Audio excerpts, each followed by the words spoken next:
இறந்துட்டாரு அப்படின்னு சொல்லி ஹாஸ்பிட்டலுக்கு அனுப்பிடுறோம். அவன் வெட்டி பார்த்து எல்லாத்தையும் இது பண்ணிடுறான். அப்ப இந்த உடம்புல உள்ள இந்த ஆத்மா போன உடனே அடுத்த கணம் பாத்தீங்கன்னா அந்த யமதூதர்கள் போய் யம கிங்கணர்கள் யமபட்டினத்துல யமதர்மராஜா கிட்ட ஒப்படைக்கும் போது யமதர்மராஜா பாப்பாராம், இது சரியான ஆத்மா தானா அப்படின்னு சொல்லி. சரியான ஆத்மாவா இருந்தால் அந்த இடத்துக்கு அவர் சொல்லுவாராம், இந்த யம கிங்கணர்கள்ட்ட அந்த இடத்துல கொண்டு போய் அந்த உடம்பு இருக்கிற இடத்துல விட்டுட்டு 12வது நாள் என் எல்லைக்கு கூட்டிட்டு வா அப்படின்னு சொல்லி அந்த ஆத்மா அந்த உடம்புக்கு பக்கத்துல நின்று கொண்டு அழுது கொண்டே பாக்குமா.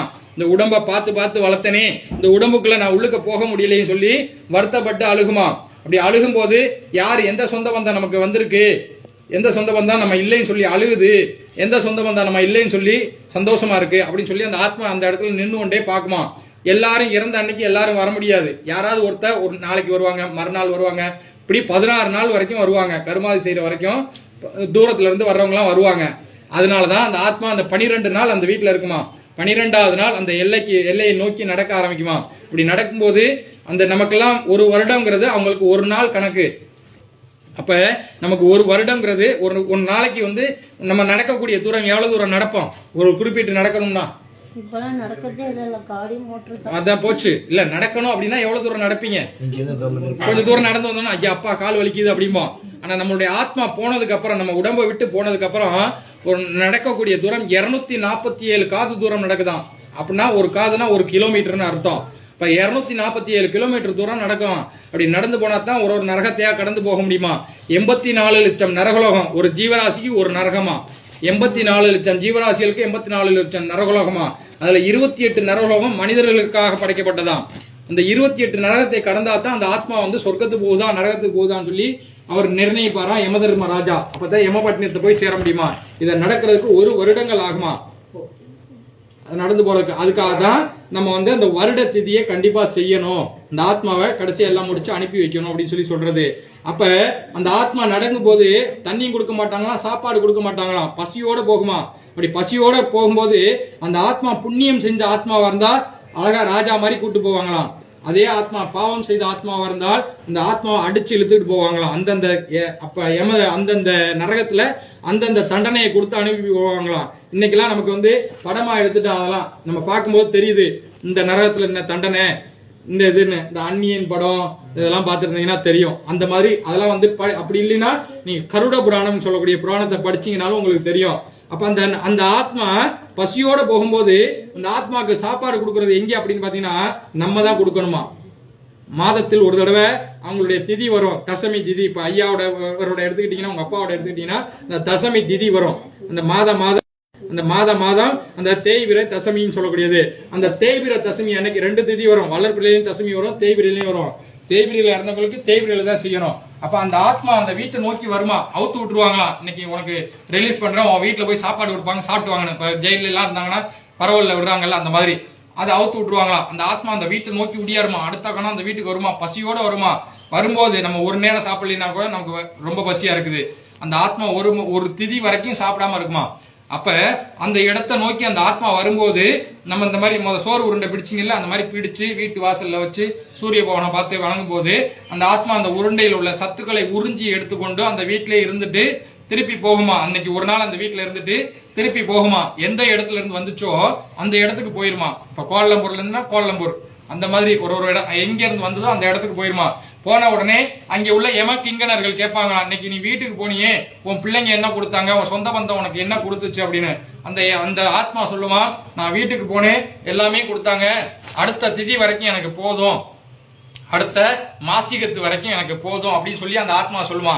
சொன்ன உடனே பாவத்தில் ஒரு பங்கை குறைச்சு புண்ணியம் சொல்லி ஏற்றி வச்சிருவாராம் அந்த யமதர்ம ராஜா. அதே இடத்துல அந்த ஆத்மா நம்ம வீட்டை நோக்கி வரும்போது எதுவுமே கொடுக்காம போட்டுக்கிட்டு வீட்டை சாத்தி போட்டு எல்லாம் பண்ணிட்டோம் அப்படின்னாக்க அந்த ஆத்மா அந்த வீட்டுல இருந்து கொண்டே இருந்துட்டு திருப்பி போகும்போது அதெல்லாம் மாதம் செய்யணுமா. மாதம் விட்டாலும் இந்த வருஷ திதியில செய்ய சொல்றாங்க. அப்ப திருப்பி போகும்போது அந்த ஆத்மா அழுது கொண்டே போகுமா, கூக்குரல் இட்டு ஓலம் இட்டு கொண்டே போகுமா. நாய் ஊழ எழுதுன்னு சொல்லுவோம்ல, அந்த மாதிரி அந்த அழுக்குரலாகப்பட்டது ஓலமாக மாறுமா, சத்தமாக மாறுமா.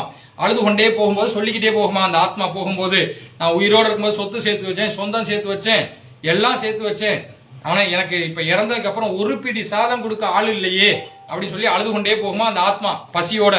அங்க போய் அந்த யம கிங்கணர்கள்ட்ட சொல்லுமா, அன்னைக்கு வீட்டுக்கு போனேன், எனக்கு எதுவுமே கொடுக்கல, எனக்கு ரொம்ப பசியா இருக்கு அப்படின்னா அடுத்த திதிக்காவது கொடுப்பாங்களான்னு நான் எதிர்பார்க்கிறேன் அப்படின்னு சொல்லிட்டு போகுமா. அப்ப அந்த யம கிங்கணர்கள் போய் யமதர்மராஜா கிட்ட சொல்லும் போது அங்கே சித்திரகுப்தன் என்னன்னு வரான், நம்மளுடைய பாவ கணக்குல 1 மடங்கு ஏத்தி வச்சிருவாராம். இன்றைக்கு நம்ம சொல்லுவோம், நான் உயிரோட இருக்கும்போது பாவமாவது புண்ணியமாவது, நான் செத்து போனதுக்கு அப்புறம் என்ன தெரிய போகுது அப்படின்போம். ஆனா தாத்தா சொத்து யாருக்கு சொந்தம் சொல்லுவோம்? பேரனுக்கு சொந்தம் சொல்லுவோம். தாத்தா செய்த புண்ணியமும் பேரனுக்கு தான் சொந்தமா. காலையில இறந்தாச்சு அப்படின்னாக்கா சாயந்தரம் கொண்டு போய் சாம்பலாக்கிட்டு வந்துடுறோம். ஏன் அப்படி 3 நாள் வச்சிருந்தாங்க அப்படின்னு பாத்தீங்கன்னா, நம்ம முன்னோர்கள் கதையெல்லாம் கேட்டு சொல்லுவாங்க, கேட்டு கேள்விப்பட்டுக்கலாம். அதெல்லாம் நமக்கு ஒரு கதையா, கற்பனை கதையாத்தான் தோணி இருக்கும். என்ன தோணும்? செத்து பொழைச்சவனு இருக்கான், சுடுகாடு போய் கூட பொழைச்சு வந்தவனு இருக்கான் அப்படின்னு சொல்லி நம்ம முன்னோர்கள் சொல்லியிருப்பாங்க. அதெல்லாம் உண்மையா நடந்த கதை. இன்னைக்கு நம்ம படத்துல பாக்குறோம், படத்துல கற்பனையோட பார்க்கும்போது நமக்கு சிரிப்பா வருது. ஆனா அதெல்லாம் நடந்த வகையான தானம் கொடுக்க சொல்றாங்க. வருஷம் இந்த 5 வகையான தானம் என்னென்ன அப்படின்னு பாத்தீங்கன்னா, கோதானம் சொல்லக்கூடிய பசுமாடு தானம் பண்ணணும், பூதானம் சொல்லக்கூடிய நிலம் தானம் பண்ணணும், சொர்ணதானம் சொல்லக்கூடிய தங்கம் இல்ல வெள்ளி ஏதாவது தானம் பண்ணணும், அன்னதானம் வஸ்திரதானம் சொல்லக்கூடிய உடுப்பு தானம் பண்ணணும், அன்னதானம் சொல்லக்கூடிய காய்கறிகள் இந்த சமைச்சு சாப்பிடக்கூடிய பொருட்கள் தானம் பண்ணணும். கோதானம்னா பசுமாடு. நீங்க இந்தியாவுக்கு எப்பாவது போக முடிஞ்சால் அப்ப போற காலகட்டத்துல உங்களுடைய யாராவது ஒருத்தர் செய்யும் போது அந்த பலன் அந்த சந்ததிக்கே வந்து கிடைக்குமா. எதாவது ஒரு கிராமத்துல போய் அந்த இடத்துல மாடு கண்ணுக்குட்டியும் வாங்கி கொடுக்கணுமா. அந்த கோதானம் சொல்லக்கூடிய வாங்கி கொடுத்து ஏழை ஒருத்தர்கிட்ட கொடுத்து அவங்க அதை வச்சு பால் கறந்து அந்த பாலை வித்து அதுல இருந்து வரக்கூடிய காசு சாப்பிடுற மாதிரி இருக்கணும். நீங்க மாட்டை வாங்கி கொடுத்துட்டு அங்கிட்டு வித்து விட்டு போற மாதிரி இருக்கக்கூடாது. அந்த மாதிரி உள்ளவங்களுக்கு தானம் பண்ணணுமா. நீங்க நான் போய் ராமேஸ்வரத்துல போய் பசுமாடு தானம் பண்ணணும் அப்படின்னாக்கா அதுல பலன் கிடையாது. ஏன்னு கேட்டீங்கன்னா, ராமேஸ்வரத்துல ஒரு நாளைக்கு 100 பேர் அங்க வந்து இந்த பூஜை பண்ணிக்கிட்டு இருப்பாங்க. ஒரே ஒரு மாடு தான் இருக்கும். இங்க வந்தோன்னா உங்கள்ட்ட கொடுப்பாங்க, அங்கிட்டு போனோம்னா அங்கிட்டு கொடுப்பாங்க, இங்கிட்டு போன இப்படியே அந்த ஒரு மாடு தான் காலையில இருந்து சாயந்தரம் வரைக்கும் இருக்கும். அப்ப அதுல தானம் கொடுத்ததுல பிரயோஜனம் கிடைக்காது. அதனால இந்த ஊர்ல நம்ம பசுமாடு தானம் பண்ண முடியாது. அதுவாக பசுவாக நினைத்து அந்த அரிசியை தூக்கணுமா.